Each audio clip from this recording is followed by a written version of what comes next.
Willkommen zu Guidos Galaxis. Mein Name ist Guido Schwarz. Ich bin der Leiter des Swiss Space Museums.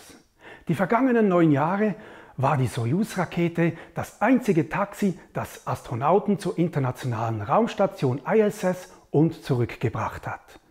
Und regelmäßige Passagiere an Bord der Soyuz-Kapseln sind solche Spielzeugfiguren wie dieser R2-D2.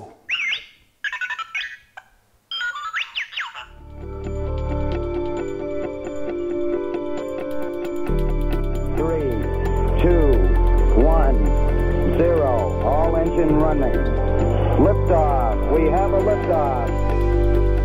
Die Stofftiere gehören in der Regel einem Kind des Kommandanten und werden in der Kapsel aufgehängt. Und wenn die Rakete beschleunigt wird, dann hängt dieses Tierchen straff herunter, eben heruntergezogen von dieser Beschleunigung. Sobald die Rakete den Orbit erreicht und die Triebwerke ausschaltet, befindet sich das Raumschiff in der Schwerelosigkeit im sogenannten Zero-G. Und dann beginnt dieses kleine Tierchen auch herumzuschweben und die Leute im Kontrollzentrum sehen, dass die Astronauten in der Schwerelosigkeit angekommen sind. Und deshalb nennt man solche Tierchen auch Zero-G-Indicator. 2011 ist die Space Shuttle Flotte außer Dienst genommen worden. Und seither mussten auch die Amerikaner für teures Geld mit Soyuz-Raketen ins All fliegen. Schon in den 1960er Jahren sind erste Kosmonauten mit der Soyuz ins Weltall geflogen. Und seither ist nicht sehr viel an diesen Raketen verändert worden. Und deshalb zählt die Soyuz-Rakete zu den sichersten Raketen der Raumfahrtgeschichte. Die Soyuz besteht aus einer Hauptstufe und 4 Boostern. Und diese 4 Booster, wenn sie ausgebrannt sind, fallen sie aus einer Höhe von etwa 55 Kilometern in die Steppe von Kasachstan und werden dort von Schrottsammlern eingesammelt. Diese Raketenflosse stammt von einem der 4 Booster von Soyuz MS-05, die am 28. Juli 2017 ins All gestartet ist.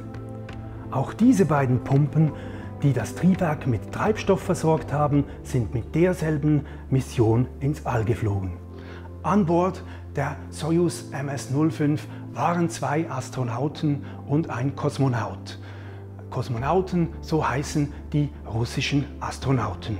Und während dem Start, während dem Andocken an der ISS und während der Landung tragen die Astronauten solche russischen Sokol-Raumanzüge. Sokol, das heißt Falke.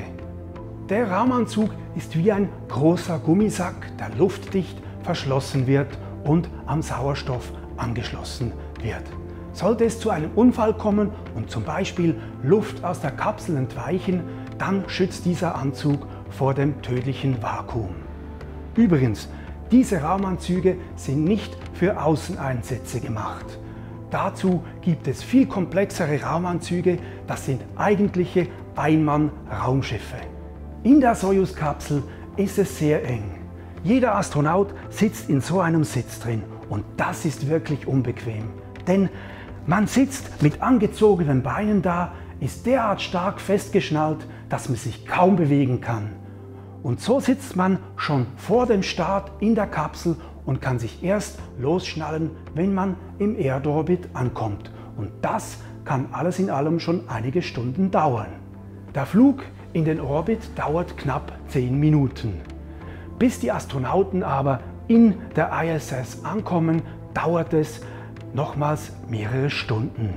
Und da könnt ihr euch vorstellen, dass sich die Astronauten freuen, wenn sie endlich die Raumstation erreichen. Denn dort haben sie so viel Platz, dass sie solche Dinger hier benötigen, um Ordnung zu halten. Mehr dazu aber in der nächsten Folge von Guidos Galaxis. Ich bedanke mich fürs Zusehen. Ad Astra.